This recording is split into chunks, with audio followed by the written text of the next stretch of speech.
Les MNBC sont-elles inévitables? Les crypto-monnaies de banque centrale avancent partout dans le monde. Il y a des projets pilotes un peu partout, il y a même des endroits où c'est déjà lancé, et on a l'impression que tous les gouvernements et toutes les institutions, les banques centrales, les FMI, etc., ils veulent mettre en place leur MNBC, les crypto-monnaies de banque centrale. Mais vont-ils y parvenir? Eh bien, ça, c'est pas forcément sûr. Il y a des nuances, parce qu'il y a aussi des stablecoins, et il y a aussi Bitcoin, l'alternative. Dans cette vidéo, on va voir que le sujet, il est assez complexe. J'ai l'impression que c'est inévitable, dans un sens, mais pas sûr que le projet soit un succès. Et les MNBC peuvent très bien échouer. Je t'invite à liker cette vidéo si le sujet t'intéresse. Si tu découvres, si tu sais pas du tout c'est quoi les MNBC, je te conseille vraiment d'écouter cette vidéo. Je te recommande aussi de t'abonner à ma chaîne, parce que c'est un sujet récurrent, je m'y intéresse de près. Tu peux activer les notifications, tu peux me suivre sur mes réseaux sociaux, et tu peux dire aussi ce que t'en penses en commentaire. J'investis dans les cryptos pour être riche dans le futur, faire de couilles dans le futal, ainsi soit-il, mon bitcoin et mon couteau. Les MNBC sont-elles inévitables? Bien, en tout cas, elles avancent. Et certaines personnes voudraient que ça avance encore plus vite, comme Kristalina Georgieva, la directrice du FMI, le Fonds monétaire international. Elle a déclaré que les monnaies numériques de banque centrale peuvent remplacer les espèces dont la distribution est coûteuse dans les économies insulaires, donc sur des îles. Les MNBC peuvent offrir de la résilience dans les économies plus avancées, et ça peut aussi améliorer l'inclusion financière, là où peu de personnes détiennent des comptes bancaires. Bah ce qu'elle dit, c'est pas faux, hein. Les MNBC ça peut servir à tout ça, mais en soi, il y a d'autres crypto-monnaies qui sont décentralisées, comme le Bitcoin, qui peuvent aussi faire office de compte bancaire. La différence, c'est que Bitcoin, c'est décentralisé, et là, les MNBC, évidemment, ça va être très centralisé. Le pouvoir de décision appartiendra à quelques personnes non élues. C'est pour ça que c'est un sujet quand même, mais un sujet peu discuté d'une manière générale dans le débat public. Pour Kristalina Georgieva, le secteur public devrait continuer à se préparer au déploiement des CBDC. CBDC, MNBC, c'est la même chose. Dans un sens, c'est dit en français, dans l'autre, c'est dit en anglais. Et les plateformes de paiement aussi doivent s'y préparer. Parce qu'un jour, les crypto-monnaies de banque centrale pourront servir de moyen de paiement, peut-être sur des boutiques en ligne, genre Amazon et compagnie. Également, la directrice du FMI, elle a déclaré que les autorités nationales qui souhaitent introduire les MNBC devront peut-être penser un peu plus comme des entrepreneurs. Il va falloir les marketer, ces crypto-monnaies de banque centrale. Les stratégies de communication et les incitations à la distribution, à l'intégration et à l'adoption sont aussi importantes que les considérations de conception. Dans cet esprit, elle est ravie d'annoncer qu'il y a un petit manuel, un petit guide des MNBC qui est disponible sur le site web du FMI. Ce manuel, il a pour but de rassembler et de partager les connaissances sur les MNBC à l'intention des décideurs du monde entier, afin de les aider à aller de l'avant. Il y a vraiment du coup une volonté de mettre en place les crypto-monnaies de banque centrale, et du coup, j'ai bien l'impression que ce sera inévitable. Ou peut-être pas, on va voir ça. À ce jour, comme nous le dit John Black, anciennement Crypto John, selon des recherches de la Human Rights Foundation, 119 des 193 gouvernements de la planète sont actuellement en train de faire des recherches avec des programmes de test ou de pilotage, d'expérimentation pour déployer les crypto-monnaies de banque centrale. Alors autrement dit, c'est en train de se faire à peu près partout dans le monde. On peut voir ça sur ce site internet CBDC Tracker, et en rouge, c'est là où ça a déjà été lancé, comme en Russie, en Chine, en Inde, en Thaïlande, au Cambodge. Décidément, en Asie, ça va plus vite qu'ailleurs. Également au Niger, et sinon il y a une flopée de pays où il y a des recherches qui sont faites, plus ou moins des tests. Ça, c'est des parties en jaune. On voit que ça recouvre une vaste partie du globe. Et sinon, il y a carrément les endroits où il y a des pilotages qui sont faits, comme en Italie, comme en France, comme en Allemagne, en Suède, en Finlande, au Brésil, en Colombie, en Bolivie, aux États-Unis. Et grosso modo,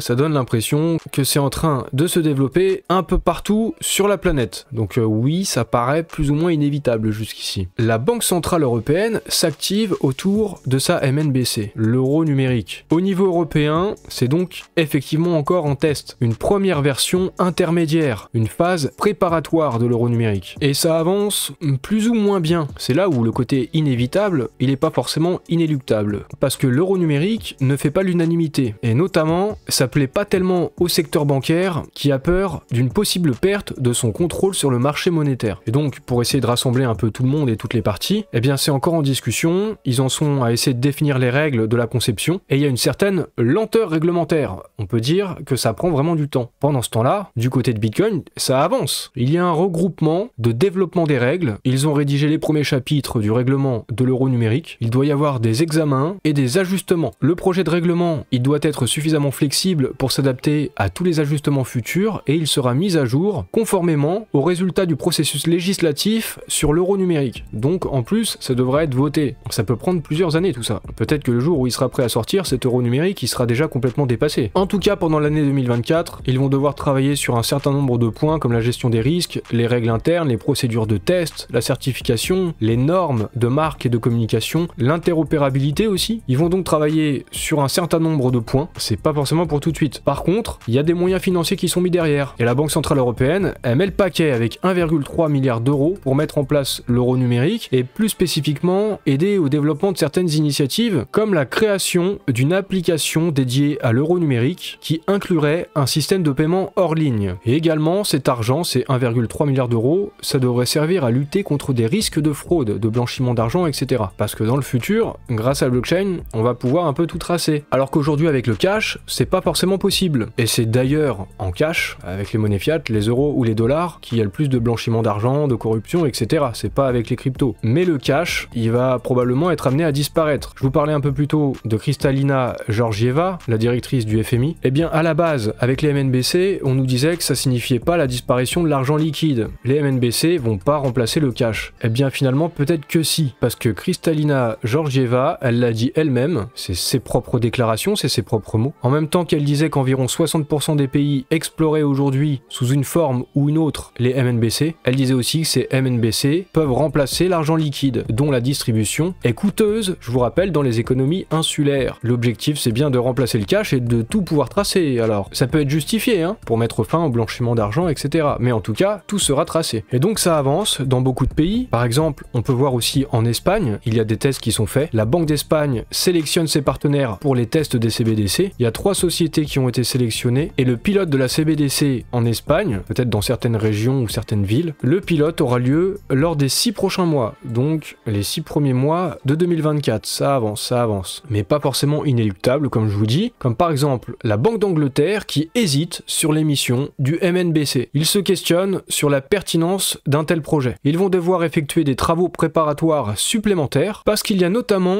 des questions liées à la vie privée ainsi qu'aux droits des utilisateurs sur leurs actifs. Parce qu'en effet, avec certains projets de MNBC dans le monde, il est prévu la saisie des actifs sur les portefeuilles des utilisateurs, ou encore de limiter la quantité d'argent sur le wallet, ou l'expiration à une certaine date, ou alors la possibilité d'acheter seulement tel type de produit et pas un autre. Donc ça peut susciter des craintes. Pour Sarah Breeden, la gouverneure adjointe pour la stabilité financière de la Banque d'Angleterre, la question de la confiance, c'est une question clé. La confiance, dans toutes les formes de monnaie, est une nécessité absolue. Il est crucial que nous méritions cette confiance et que nous ayons le soutien du public et des entreprises qui l'utiliseraient si la livre sterling numérique était introduite. Étant donné qu'il y a des craintes vis-à-vis des libertés avec une introduction des crypto-monnaies de banque centrale, eh bien il y a donc un problème de confiance. Si la population n'a pas confiance dans la monnaie, ça pose des problèmes. Et effectivement, peut-être que dans ce cas-là, on va se tourner vers d'autres formes de monnaie comme le Bitcoin qui est décentralisé. C'est pour ça qu'il est important que Bitcoin existe finalement, ça sert d'alternative, c'est presque comme un contre-pouvoir ou un garde-fou. Et aux États-Unis, sur la question des CBDC, eh bien c'est quelque chose qui est débattu, c'est quelque chose qui est très discuté. Et notamment, il y a Trump qui a déclaré que s'il devenait président, il ne permettra jamais la création de CBDC aux États-Unis. Trump, c'est un républicain, mais également dans le camp d'en face, les démocrates, il y a Kennedy qui est du même avis. Pour lui, les CBDC, c'est une calamité pour les droits de l'homme et les droits civils. Il s'engage donc à mettre fin aux efforts des États-Unis pour développer une crypto-monnaie de banque centrale, s'il est élu. Il affirme qu'une CBDC permettra au gouvernement de connaître toutes les transactions effectuées par un citoyen, ce qui entraînera du chantage ou des pressions, comme ce qu'on peut connaître finalement en Chine avec le crédit social. Et la Chine, c'est pas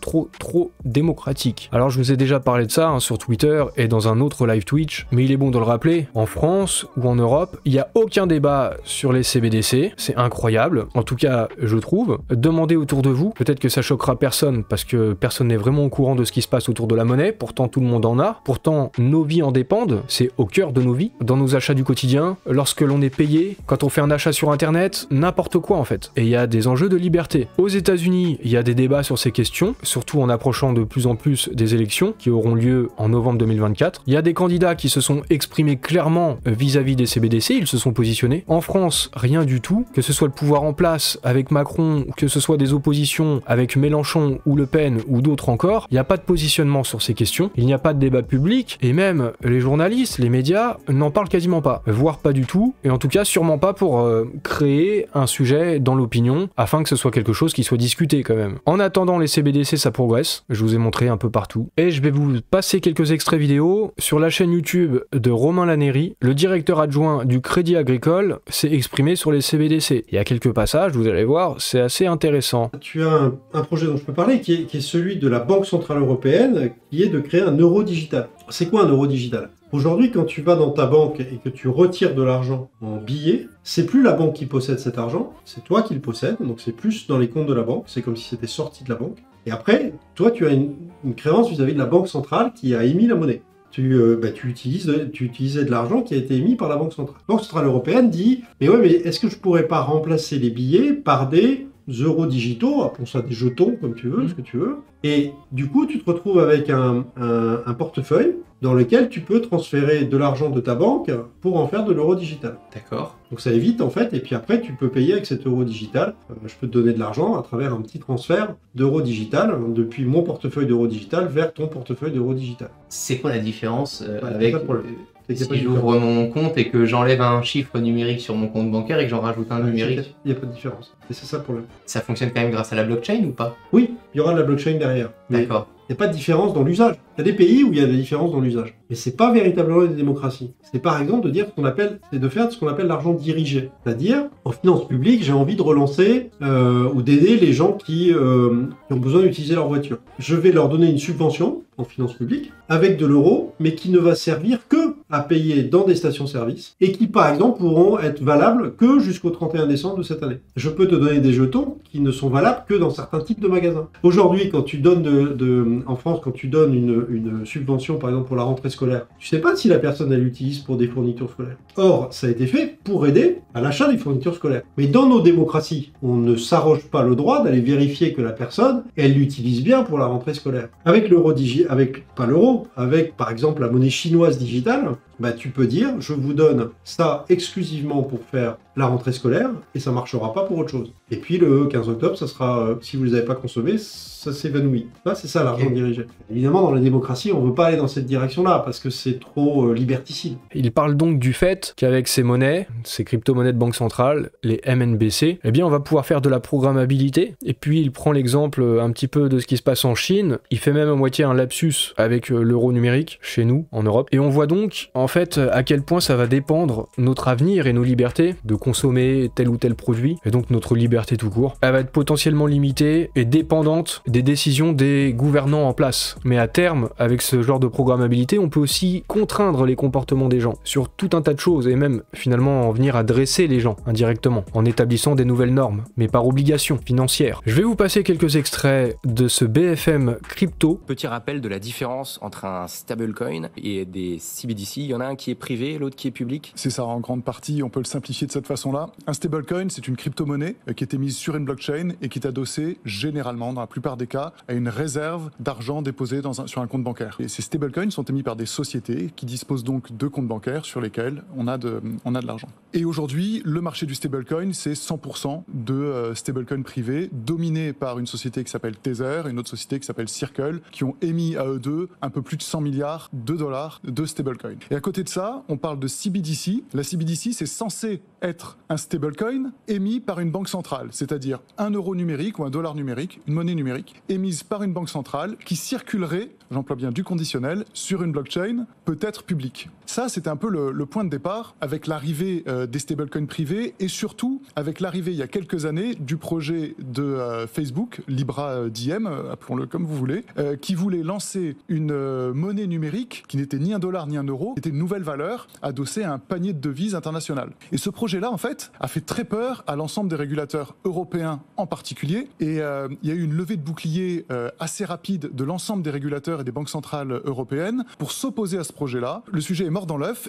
et les banques centrales se sont dit, si un acteur de la taille de Facebook est en mesure de lancer une monnaie complètement nouvelle à l'échelle mondiale, il faut à tout prix qu'on réagisse et qu'on soit en mesure de s'organiser pour nous-mêmes lancer des monnaies numériques qui pourraient venir en concurrence de ces monnaies privées. Et en fait, les stablecoins sont de plus en plus étudiés. De nombreuses sociétés et d'institutions financières se montrent intéressées pour les utiliser comme moyen de paiement ou surtout monnaie de règlement à l'échelle financière. L'idée pour la Banque centrale et pour les autorités monétaires européennes, et même peut-être plus largement dans le monde, c'est de se dire, si on perd la main, en fait, d'une part, les gens vont se tourner vers ce qui est le plus performant à terme, et d'autre part, ça risque de créer, on va dire, des catastrophes. On rappelle que l'euro numérique, donc qui serait la monnaie Banque centrale européenne, est encore au stade de projet, c'est encore au stade de prospection. Il n'y a rien qui a été officiellement, en tout cas, lancé. Ce serait pour l'instant pour 2027, c'est ça? Oui, 2027, 2027. Alors, il faudrait voir, est-ce qu'on accélérait, est-ce qu'on accélérait pas? En fait, l'idée, c'est que ce que ne veut pas trop dire les autorités monétaires européennes, c'est qu'en fait, ils savent pas trop ce qu'ils veulent lancer pour l'instant. Parce qu'on ne sait pas comment la blockchain et les stablecoins vont évoluer. On peut se demander aujourd'hui où en est l'Europe, où en sont les pays. C'est très confus. On ne sait pas si c'est une initiative européenne ou des initiatives locales. On dit la France va lancer une CBDC, mais l'Europe va le faire. Finalement, on ne sait rien. On s'aperçoit de plus en plus qu'en tout cas, toutes les réflexions, les études qui sont menées les conduisent à réfléchir à des monnaies numériques de banque centrale qui seraient émises sur des registres privés. Donc absolument pas des concurrents aux stablecoins émis sur des blockchains publiques. Et à côté de ça, on observe en particulier que les pays les plus loin du dollar aujourd'hui, on va parler de la Chine, de l'Inde en particulier, sont ceux qui ont véritablement lancé des expérimentations et des initiatives de CBDC qui tournent sur le marché. C'est-à-dire qu'il y a quand même tout un écosystème qui s'organise autour de la création de ces monnaies numériques qui vont faciliter les échanges, les flux, les paiements et compagnie. Et en même temps, de créer des passerelles et des ponts entre toutes ces petites monnaies de banque centrale pour qu'elles puissent demain s'échanger. Et à côté de ça, en effet, en Europe, il ne se passe pas grand-chose parce que ça reste un petit problème encore aujourd'hui, tant que des acteurs majeurs, on entend les GAFA, ne se sont pas lancés dedans. Et le point que je voudrais souligner aujourd'hui, c'est qu'on a vu aux États-Unis apparaître il y a quelques semaines le stablecoin de PayPal.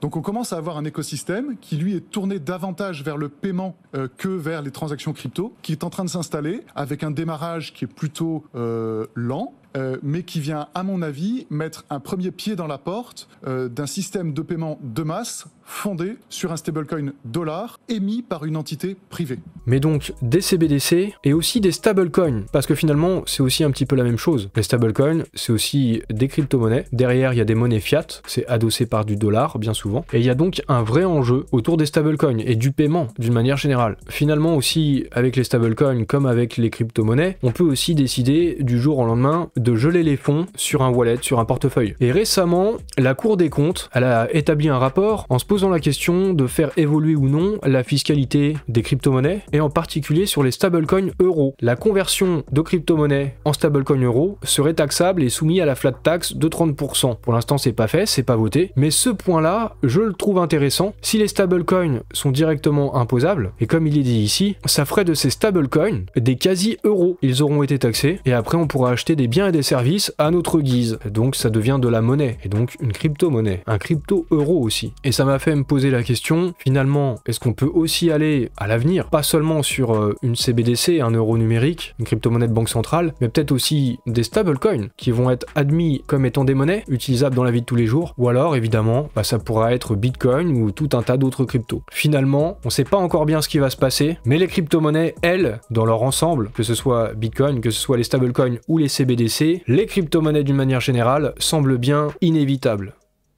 La volonté de mettre en place les crypto-monnaies de banque centrale, elle est bien là. Alors c'est sûr, ou presque, ça me paraît inévitable. Par contre, le temps que ce soit mis en place, et puis une fois mis en place, est-ce que ça fonctionnera bien? Pendant ce temps-là, Bitcoin, lui, il continue de faire son chemin. Et les stablecoins aussi. Alors finalement, l'avenir, on sait pas bien, hein. Ça évolue constamment, et je pense que plusieurs formes de monnaie vont coexister à l'avenir. En tout cas, au moins pendant un certain temps. Et pendant encore un certain temps, on a un peu de répit, on peut continuer de faire progresser le monde des crypto-monnaies, l'adoption également des crypto-monnaies, crypto-monnaie. Et peut-être qu'on pourra éviter la solution dystopique, celle de la Chine, que nos dirigeants semblent vouloir introduire aussi en Occident. J'espère que le sujet t'aura plu, que la vidéo tu l'auras appréciée, peut-être même appris des choses. Donc si c'est le cas, tu peux liker, tu peux t'abonner à ma chaîne, activer les notifications, me suivre sur mes réseaux sociaux, et puis même partager la vidéo, parce que tout le monde n'est pas au courant, et ce serait bien qu'un peu plus de citoyens sachent ce qu'il se passe. C'est quand même notre avenir à tous qui se joue.